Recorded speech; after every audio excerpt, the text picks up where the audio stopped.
ቤተሰቦቼ እንደ ህልማቸው ኢየሩሳሌምን እንዲሳለሙ እፈልጋለሁ ስትሉን ለነበራችሁ መልካም ዜና። በኢየሩሳሌም ቅዱሳን ቦታዎችን በማስጎብኘት በብዙዎች የተመሰገነው መታደል አስጎብኝና የጉዞ ወኪል አሁን ደግሞ ለፊታችን የጌታ ኢየሱስ ክርስቶስ የልደት በዓል ወደ ኢየሩሳሌም ለመጓዝ ቀጠሮ ይዟል። ጌታ ኢየሱስ ክርስቶስ ከተወለደበት ከቤተልሔም እስከ ጎልጎታ፣ ከገዳመ ቆሮንቶስ እስከ ገሊላ ባህር፣ ከዮርዳኖስ እስከ ጌቴሴማኒና የታቦር ተራራን ጨምሮ ሌሎችም በርካታ ቅዱሳን ቦታዎችን እንጎበኛለን። እናትና አባት ለሚልኩና ጥንድ ሆነው ለሚመጡ ልዩ ቅናሽ አለን። ውስን ቦታ ስለቀረን አሁኑኑ ቦታ ያዙ። ለተጨማሪ መረጃና ለምዝገባ በ0964 08 08 08 ወይም በ0912 64 10 00 ላይ ሃሎ ይበሉን። መታደል አስጎብኝና የጉዞ ወኪል።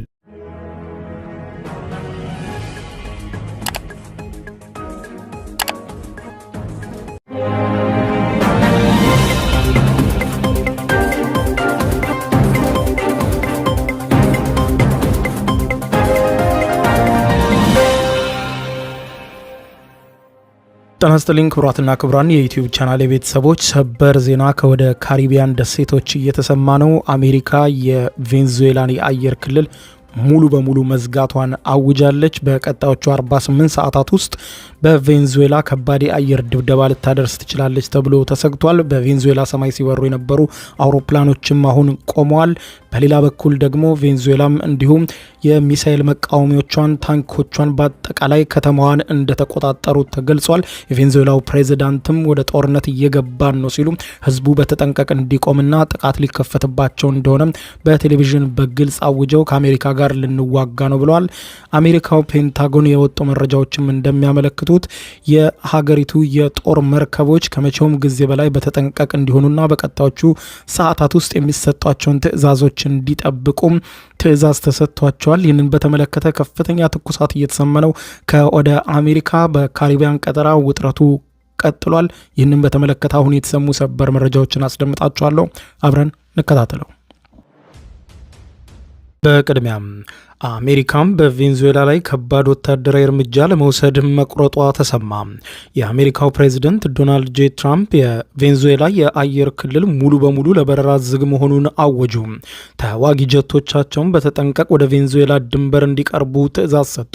ፕሬዝዳንት ዶናልድ ጄ ትራምፕ ባለፉት 48 ሰዓታት ውስጥ ለቬንዙዌላው መሪ ኒኮላ ማዱሮ የሰጡትን ማስጠንቀቂያ ተከትሎ በዛሬው ዕለት አሜሪካ ወሳኝ እርምጃ የወሰደች ሲሆን አሜሪካ የቬንዙዌላን የአየር ክልል የበረራ እገዳ ቀጠና ወይም ኖ ፍላይ ዞን በማለት ከማወጅም አልፋ ማንኛውም አውሮፕላን ከአሜሪካ ወደ ቬንዙዌላ ከዚህ በኋላ እንዳይበር እንዲሁም ከቬንዙዌላ ያሉ አውሮፕላኖችም ተነስተው በአሜሪካ የአየር ክልል ላይ እንዳያልፉ ቬንዙዌላ የአየር ክልልም ዝግ በመሆኑ ምንም አይነት አየር መንገዶች እንዳይጠቀሙ ትዕዛዝ ሰጥተዋል። ይህ ውሳኔ የተላለፈው ፕሬዚደንት ትራምፕ ከብሔራዊ ደህንነት አማካሪያቸው ጋር በዋይት ሀውስ ለሰዓታት ከመከሩ በኋላ ነው። ውሳኔውን ተከትሎ የፌዴራል አቪዬሽን አስተዳደር ባወጣው አስቸኳይ መግለጫ የአሜሪካ አየር መንገዶችና በአሜሪካ አየር ክልል የሚጠቀሙ ዓለም አቀፍ በረራዎች በካራካስ ሰማይ ላይ እንዳይበሩ ጥብቅ ማስጠንቀቂያ ተሰጥቷል። የአሜሪካ እርምጃ በዚህ አላበቃም። የፔንታጎን ምንጮችን ጠቅሶ ሲኤንኤን ከደቂቃዎች በፊት እንደዘገበው የአሜሪካ የደቡብ እዝ የሚባለው ወይም ዩኤስ ሳውዝ ኮማንድ የባህር ኃይልና የአየር ኃይል ተዋጊ ጀቶችን ወደ ካሪቢያን ባህር በቅርብ ተጠግተው በተጠንቀቅ እንዲቆሙ የታዘዙ ሲሆን ምናልባትም በቀጣይ ሰዓታት የአየር ጥቃት በቬንዙዌላ ላይ ሊከፈት ይችላል ተብሎ ተሰግቷል። ይህ ጉዳይ በቬንዙዌላን ብቻ ሳይሆን በዓለም አቀፍ ደረጃ በተለይም የቬንዙዌላ ወዳጅ በሆኑት በሩሲያና በቻይና ዘንድ ከፍተኛ ቁጣን አጭሯል። ፕሬዚደንት ዶናልድ ጄ ትራምፕ የቬንዙዌላ መንግስት ለአሜሪካ ብሔራዊ ደህንነት ስጋት ነው ሲሉ ደምድመዋል። ትራምፕ በፍሎሪዳን በሰጡት በትናንት በስቲያ ንግግራቸው ላይ እንዲህ ብለው ነበር። የማዱሮ አገዛዝ ህዝቡን ከመጨቆን አልፎ ቬንዙዌላን የአደንዛዥ እጽ መተላለፊያና የሽብርተኞች መደበቂያ አድርጓታል ካሉ በኋላ ከዚህ በኋላ ይህንን ዝም ብለን የምንመለከትበት ጊዜ አይኖርም፣ አብቅቷል ብለዋል። አሜሪካ ድንበሯን ብቻ ሳይሆን ጎረቤቶቿንም ከአደገኛ ስርዓት ታጸዳለች። ይህንን ለማጽዳት ደግሞ የመጨረሻው ውሳኔ ላይ ደርሰናል ሲሉ አውጀዋል። ትራምፕ ይህንን ከተናገሩ በኋላ በትናንትናው ዕለት አመሻሽ የአሜሪካ ውጭ ጉዳይ መስሪያ ቤት ባወጣው አስቸኳይ አዋጅ በ48 ሰዓታት ውስጥ ቬንዙዌላን ጥላችሁ ውጡ አሜሪካውያን ሲል አሳስቧል። ይህም ነገሮች ወደ ጦርነት ሊያመሩ እንደሚችሉ ጠቋሚ እንደሆነ ገልጿል። የቬንዙዌላው ፕሬዝዳንት ኒኮላ ማዱሮ ማዱሮ ለዚህ እርምጃ የሰጡት ምላሽ እጅግ የከረረ ሲሆን በዛሬው ዕለት ጠዋት የጦር ልብሳቸውን ለብሰው በቴሌቪዥን መስኮት ብቅ ያሉት ማዱሮ የአሜሪካን እርምጃ የጦር አዋጅ ሲሉ ጠርተውታል። ማዱሮ ሲናገሩ የሰሜኑ ኢምፔሪያሊስት ኃይል አሜሪካ በነጻዋ ሀገራችን ላይ እጇን ልታሳርፍ ትፈልጋለች፣ የአየር ክልላችንን ዘግታለች ማለት ሉዓላዊነታችንን መድፈር ነው። የቦሊቫሪያን ሪፐብሊክ ጦር ለአንዲትም ደቂቃ አያርፍም፣ ለአንዲትም ኢንች መሬታችንና ሰማያችንን ተከላክለን እንዋጋለን በማለት ለህዝባቸውና ለሰራዊታቸው በተጠንቀቅ ቁሙ፣ ወረራው ጥቂት ሰዓታት ቀርቶታል ሲሉ አውጀዋል። የአልጀዚራ በቬንዙዌላ ዋና መዲና በካራካስ ያለው ዘጋቢ እንደገለጸው በዋና ከተማዋ ዋና አደባባዮች ላይ የቬንዙዌላ ታንኮችና የአየር መቃወሚያ ሚሳኤሎች በፍጥነት እየተጠመዱ ነው፣ ነገሮች ለጦርነት እየተዘጋጁ ነው ብለዋል። በተለይም ደግሞ የሩሲያ ሰራሽ የሆነው ኤስ-300 የአየር መከላከያ ስርዓት በአየር ማረፊያዎች አካባቢ በተጠንቀቅ ቆሞ ይታያልን ብሏል።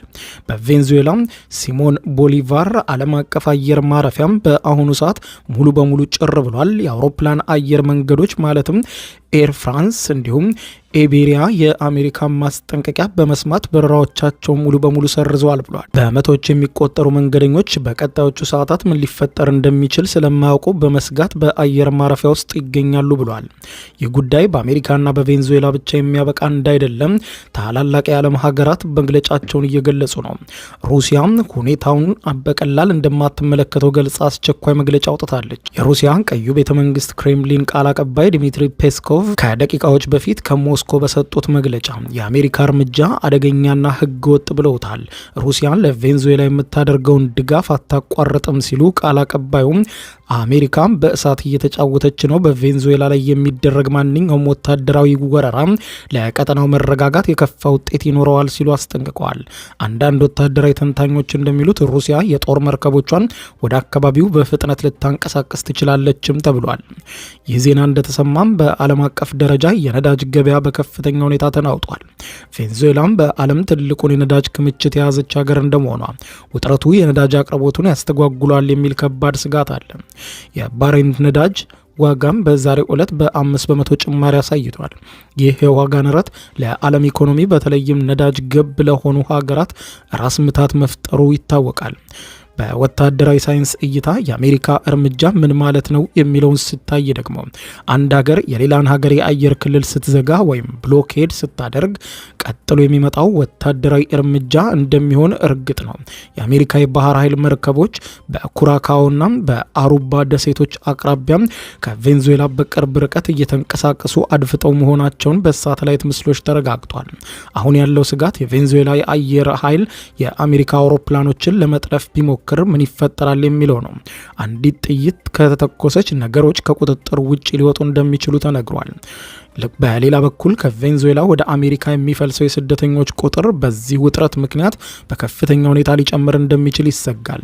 ድንበሮች ሲዘጉም ህዝቡ በህገ ወጥ መንገድ ለመውጣት ስለሚገደድ በኮሎምቢያና በብራዚል ድንበሮች ላይ ከፍተኛ የሆነ የሰብአዊ ቀውስ ሊፈጠር እንደሚችል የተባበሩት መንግስታት ድርጅት ዛሬ ረፋዱን ባወጣው መግለጫ ጠቅሷል።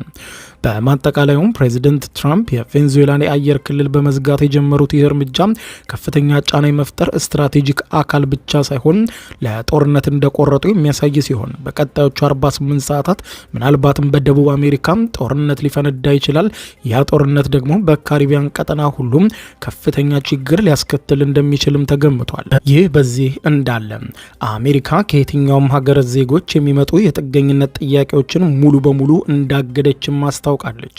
የአሜሪካ የዜግነትና የስደተኞች አገልግሎት ጆሴፍ ኤልዶው በሁሉም ጥገኝነት ጥያቄዎች ላይ ተገቢው ምርመራ እስከሚካሄድ ድረስ ለጊዜው እገዳው ይቆያልን ብለዋል። ትራምፕ የሶስተኛው ዓለም ሀገራት ስደተኞች ወደ አሜሪካ እንዳይገቡ የሚያደርግ ዘላቂ እገዳ ለመጣል እቅድ እንዳላቸው በማህበራዊ ሚዲያ ይፋ ካደረጉ ከሰዓታት በኋላ ነው ይህንን ውሳኔ አሜሪካ ያወጀችው። የፕሬዝደንቱ ውሳኔ የተሰማው ባለፈው ረቡ አንድ አፍጋኒስታናዊ ስደተኛ ዋሽንግተን ዲሲ ውስጥ 2 የብሔራዊ ዘብ አባላት ላይ ተኩሶ ክፉኛ ካቆሰላቸውና የአንደኛዋ ህይወትም ካለፈ በኋላ ነው። መጀመሪያ ላይ የአሜሪካ መንግስት የአፍጋኒስታናውያን የሚቀርቡ የጥገኝነት ጥያቄዎችን መቀበል አቁሞ የነበረ ሲሆን አሁን ደግሞ የሀገር ውስጥ ደህንነት መስሪያ ቤት ከየትኛውም ሀገር የስደተኞችን ጥያቄ እንዳይቀበል ትዕዛዝ ተላልፎለታል። የቢቢሲ የአሜሪካ አጋር የሆነው ሲቢኤስ ኒውስ እንደዘገበው የጥገኝነት ጥያቄዎች ላይ የሚካሄድ ምርመራ የሚቀጥል እንደሆነ አመላካች ነው። ጥቃቱን ተከትሎም ትራምፕ ለ19 የውጭ ሀገራት ዜጎች የተሰጡ የመኖሪያ እንዲሁም የስራ ፈቃዶች እንደሚመረመሩ አዘዋል። ትራምፕ የትኞቹ ሀገራት ላይ እገዳ እንደሚጥሉ በይፋ ባይናገሩም ከተባበሩት መንግስታት ድርጅት ተቃውሞ የቀረበበት ውሳኔያቸው ህጋዊ መሰናክሎች ይገጥሙታል ተብሎ ይጠበቃል። ትራምፕ አሜሪካ የምትቀበላቸውን ስደተኞች ቁጥር ከመገደባቸውን ባሻገር የሀገሪቱን ግዛቶች የሚያስተናግዷቸውን የጥገኝነት ጥያቄዎች ውስን ማድረግም ይፈልጋሉ። ትራምፕ በትሩዝ ሶሻል ማህበራዊ ሚዲያ ገጻቸው አሜሪካ ሙሉ ለሙሉ እንድታገግም ከሁሉም የሶስተኛው ዓለም ሀገራት የሚመጡ ስደተኞች ላይ ቋሚ እገዳ ጥላለሁ ብለዋል። በተጨማሪም ለአሜሪካ የማይጠቅሙ ወይም ሀገሪቱን መውደድ የማይችሉ ሰዎችን ከአሜሪካ እንዲወጡ እንደሚያደርጉም ዝተዋል። ለዚህ ችግር የዳረገን የአሜሪካ ማህበራዊ ውቅር ነው ያሉ ሲሆን ሚኒሶታን በሺዎች የሚቆጠሩ ሶማሌዎችን ተቆጣጥረዋታል ሲሉ ፕሬዝደንቱ በቁጣ ገልጸዋል። ትራምፕ የአሜሪካ ዜጋ ላልሆኑ ስደተኞች የሚሰጠውን ሁሉንም የፌዴራል መንግስት ጥቅም በሙሉ እንደሚያስቆምም አስታውቀዋል። የትራምፕ አስተዳደር ኤርትራን ጨምሮ ከ19 ሀገራት ወደ አሜሪካ ለገቡ ስደተኞች የተሰጡ የመኖሪያ ፈቃዶችም በድጋሚ ምርመራ እንዲደረግባቸው ትዕዛዝ ሰጥተዋል። ትራምፕ የሶስተኛው የዓለም ሀገራት የሚሉት የትኞቹን እንደሆነ በይፋ ባይገልጹም ከዚህ ቀደም ታዳጊ ሀገራትን በስም መጥራታቸው ይታወሳል። በ2025 መባቻም አፍጋኒስታንን ጨምሮ በ11 የአፍሪካና የእስያ ሀገራት ላይ የጉዞ እገዳ ጥለዋል። ጥቃት አድርሷል የተባለው ተጠርጣሪ ረሃማኑላህ ላካንዋል በአውሮፓውያኑ 2021 ወደ አሜሪካ የገባ አሜሪካ ከአፍጋኒስታን መውጣቷን ተከትሎ ለአፍጋኒስታን ስደተኞች ልዩ ጥበቃ የሚሰጥ አሰራር ስትዘረጋ ነበር። ግለሰቡ የአፍጋኒስታን የደህንነት አካል የነበረው ዜሮ ዩኒት አባል እንደነበረም ተገልጿል።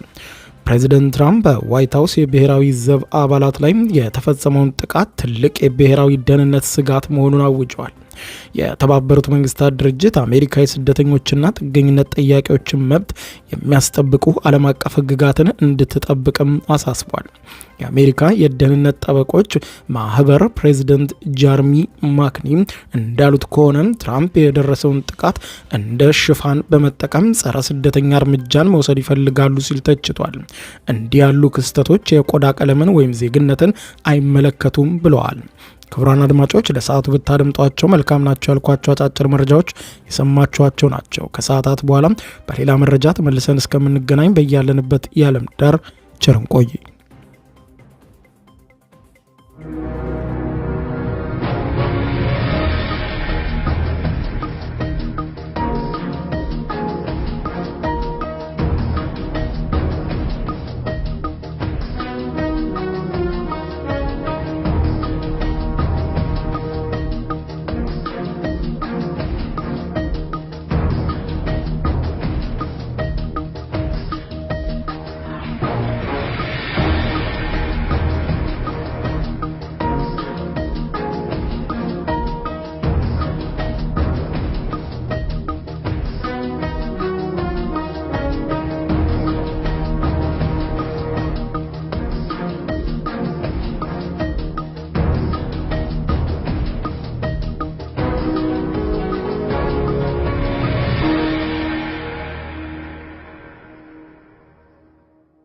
የዩቲዩብ የስኬት ሚስጥሮችን በዝርዝር የያዘው የአቤል ብርሃኑ የወይኗ ልጅ መጽሐፍ ሁለተኛ እትም በገበያ ላይ። ዩቲዩብ ለመጀመር በአጭር ጊዜ ስኬትን ለመቀዳጀት አስበዋል? ዩቲዩብ ብጀምር ስንት ብር አገኘሁም ብሎ አስበዋል? እንግዲያውስ በዩቲዩብ 2 የወርቅ 3 የብር ሽልማቶችን ያገኘው የአቤል ብርሃኑ የወይኗ ልጅ የዩቲዩብ ሚስጥሮች መጽሐፍ በዝርዝር ሁሉንም ያብራራሉታል። ዛሬውኑ ገዝተው ህልሞን እውን የሚያደርጉበትን የዩቲዩብ የስኬት መንገድ ይጀምሩ። በሀገር ቤት አከፋፋይ አዲስ አበባ ሜክሲኮ ኮሜርስ መጽሐፍት መደብር። በውጭ ሀገራት ለምትገኙ ከአማዞን ላይ ብታዙ በቀናት ውስጥ ደጁ ይደርሳል። የአማዞን ሊንኩን እዚህ ቪዲዮ ኮሜንት ላይ ያገኙታል። የዩቲዩብ ሚስጥሮች፣ ዘመኑ ጋር ተፈላጊ መጽሐፍ። ቤተሰቦቼ እንደ ህልማቸው ኢየሩሳሌምን እንዲሳለሙ እፈልጋለሁ ስትሉን ለነበራችሁ መልካም ዜና። በኢየሩሳሌም ቅዱሳን ቦታዎችን በማስጎብኘት በብዙዎች የተመሰገነው መታደል አስጎብኝና የጉዞ ወኪል አሁን ደግሞ ለፊታችን የጌታ ኢየሱስ ክርስቶስ የልደት በዓል ወደ ኢየሩሳሌም ለመጓዝ ቀጠሮ ይዟል። ጌታ ኢየሱስ ክርስቶስ ከተወለደበት ከቤተልሔም እስከ ጎልጎታ፣ ከገዳመ ቆሮንቶስ እስከ ገሊላ ባህር፣ ከዮርዳኖስ እስከ ጌቴሴማኒና የታቦር ተራራን ጨምሮ ሌሎችም በርካታ ቅዱሳን ቦታዎችን እንጎበኛለን። እናትና አባት ለሚልኩና ጥንድ ሆነው ለሚመጡ ልዩ ቅናሽ አለን። ውስን ቦታ ስለቀረን አሁኑኑ ቦታ ያዙ። ለተጨማሪ መረጃና ለምዝገባ በ0964 08 08 08 ወይም በ0912 64 10 00 ላይ ሃሎ ይበሉን። መታደል አስጎብኝና የጉዞ ወኪል